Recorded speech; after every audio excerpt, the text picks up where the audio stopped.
We're really interested in adaptive reuse, how we can give life to existing buildings, but also the streets and neighbourhoods and communities that surround them.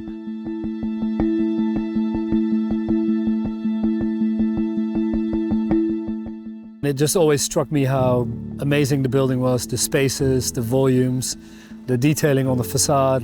It's definitely one of the, I think, most impressive facades in London. And so, that's really what piqued our interest, let's say, and what really pushed us to acquire it in 2013. This building started off as this wonderful theatre of retail, theatre of experience, but then through its life, it had various other interpretations, showing less and less contribution to the neighbourhood. And so what we want to do was radically rethink how that building works. So all about contributing to the street, this extraordinary new public space that draws people from the street, all about bringing light, landscape, people together.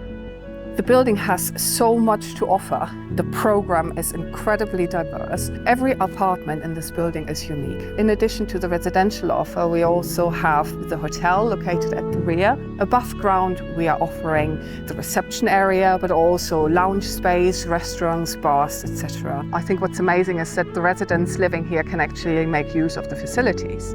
For all of our projects, it's essential to have that on-site, permanent access to make sure that it is as faithful as possible to the original design. And that is even more important, we feel, when we're dealing with existing buildings, because existing buildings, we love them, but they do give us the odd surprise now and again that we have to be very flexible and reactive to.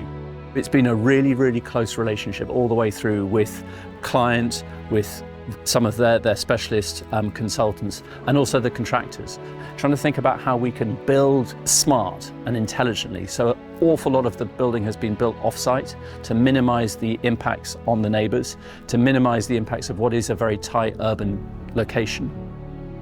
It's a very multifaceted approach we've taken to the restoration works, and that partially comes from the different eras in which the design was built, and working at the minute detail with the trade contractors and specialists is really what defines which avenue to take in regards to conservation, restoration, or replacement of certain elements to give them some longevity.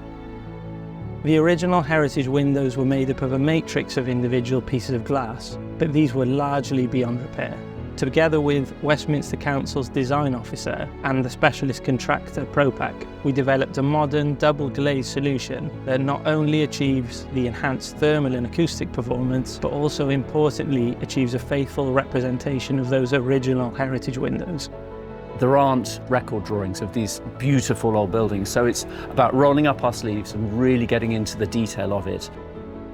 So trying to understand how we can bring up to date some of those heritage elements to reflect modern performance requirements in terms of sustainability, in terms of thermal performance, and we can't take any compromises just because it's an existing building.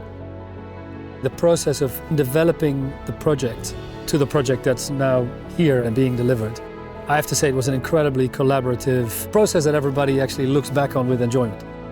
I think it'll be an incredible experience both for people living in London, visiting London, but also for people living in the building. So I'm really looking forward to it.